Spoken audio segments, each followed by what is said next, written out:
Hello नमस्कार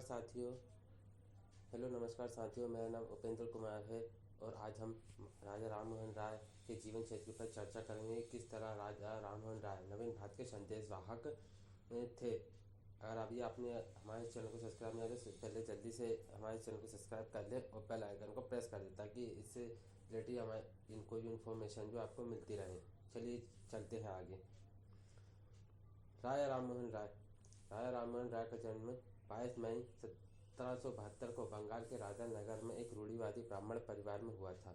राजा राममोहन राय की प्रारंभिक शिक्षा फारसी और अरबी भाषाओं में पटना में हुई, जहाँ उन्होंने कुरान, सूफी रहस्यवादी कवियों की रचनाओं तथा प्लेटो एवं अरस्तु की पुस्तकों के अरबी संस्करण का अध्ययन किया।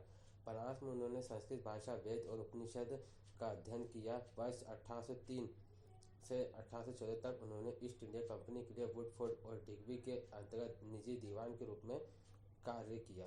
वर्ष 1814 में उन्होंने नौकरी से इस्तीफा दे दिया और अपने जीवन को धार्मिक, सामाजिक एवं राजनीतिक सुधारों के प्रति समर्पित करने के लिए कलकत्ता चले गए। नवंबर 1830 में वे सती प्रथा संबंधित अधिनियम पर प्रतिबंध लगाने से उत्पन्न संभावित अशांति का प्रतिकार करने के उद्देश्य से इंग्लैंड चले गए।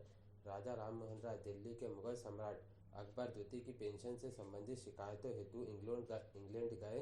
तभी अकबर द्वितीय द्वारा उन्हें राजा की उपाधि दी गई। अपने संबोधन में टैगोर ने राममोहन राय को भारत के आधुनिक युग के उद्घाटनकर्ता के रूप में भारतीय इतिहास का एक चमकदार सितारा भी कहा। राजा राममोहन राय की विचारधारा क्या कहती थी, चलिए इन्हें भी हम पढ़ते हैं।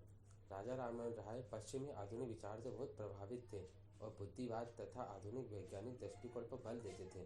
राजा राममोहन राय की तात्कालिक समस्या उनके मूल निवास बंगाल के धार्मिक और सामाजिक पतन की थी।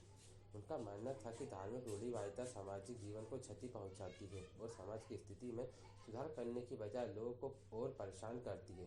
राजा राममोहन राय का मानना था कि सामाजिक और राजनीतिक आधुनिकीकरण धार्मिक सुधार की परिधि में ही शामिल है।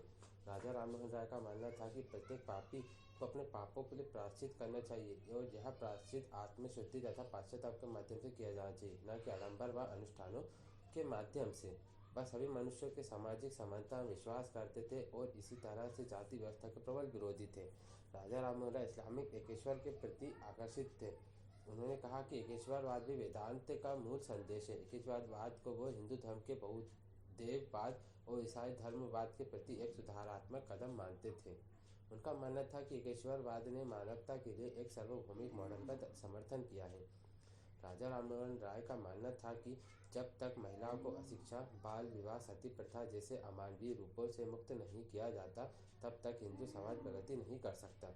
उन्होंने सती प्रथा को हर मानवीय सामाजिक भावना के उल्लंघन के रूप में तथा इस जाति के नैतिक पतन के लक्षण के रूप में चित्रित किया। राजा राममोहन राय द्वारा समाज के उत्थान के लिए कुछ योगदान भी किए गए, जो हम इस प्रकार हैं। उनका सबसे पहला योगदान था धार्मिक सुधार। राजा राममोहन राय का पहला प्रकाशन तोहफात उल मुवाहिदीन, देवताओं को एक उपहार, वर्ष 1803 में सामने आया था। इसमें हिंदुओं के तर्कहीन धार्मिक विश्वासों और भ्रष्ट प्रथाओं का उजागर किया गया था। वर्ष 1814 में उन्होंने मूर्ति पूजा, जातीय कठोरता, निरर्थक अनुष्ठानों और अन्य सामाजिक बुराइयों का विरोध करने के लिए कलकत्ता में आत्मीय सभा की स्थापना की थी। उन्होंने ईसाई धर्म के कर्मकांड की आलोचना की और ईसा मसीह के ईश्वर के अवतार के रूप में खारिज किया। प्रिसेप्ट ऑफ जीसस 1820 में उन्होंने न्यू टेस्टामेंट के नैतिक दार्शनिक संदेशों को अलग करने की कोशिश की, जो कि चमत्कारिक कहानी के माध्यम से दिए गए थे। सामाजिक सुधार। राजा राममोहन राय ने सुधारवादी धार्मिक संघों की कल्पना सामाजिक और राजनीतिक परिवर्तन को कड़ों के रूप में की थी। उन्होंने 1815 में आत्मीय सभा, वर्ष 1821 में कलकत्ता यूनिटेरियन एसोसिएशन और वर्ष 1828 में ब्रह्म सभा, जो बाद में ब्रह्म समाज बन गया, की स्थापना की थी। उन्होंने जाति व्यवस्था, छुआछूत, अंधविश्वास और नशीली दवा के इस्तेमाल के विरुद्ध अभियान चलाया। वह महिलाओं के स्वतंत्रता और विशेष रूप से सती एवं विधवा पुनर्विवाह के उन्मूलन पर अपने अग्रणी विचार तथा कार्रवाई के लिए जाने जाते थे। उन्होंने बाल विवाह, महिलाओं की अशिक्षा और विधवाओं की अपमानजनक स्थिति का विरोध किया तथा महिलाओं के लिए विरासत व संपत्ति के अधिकार की मांग भी की थी। शैक्षणिक सुधार।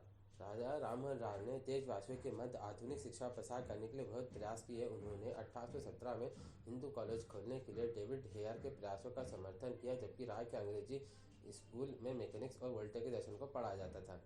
वर्ष 1825 में उन्होंने वेदांत कॉलेज की स्थापना की, जहां भारतीय शिक्षण और पाश्चिमी सामाजिक एवं भौतिक विज्ञान दोनों पाठ्यक्रमों को पढ़ाया जाता था। आर्थिक व राजनीतिक सुधार उनके थे।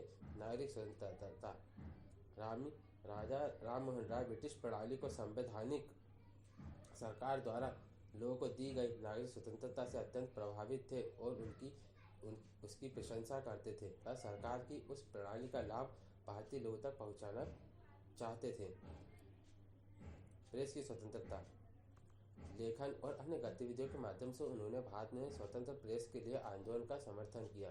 जब 1819 में लॉर्ड हेस्टिंग्स द्वारा प्रेस पर सेंसरशिप में ढील दी गई तो राम मोहन राय ने 3 पत्रिका, ब्राह्मणवादी पत्रिका वर्ष 1821, बंगाली साप्ताहिक संवाद कौमुदी वर्ष 1821 और फारसी साप्ताहिक मिरात उल अकबर का प्रकाशन किया।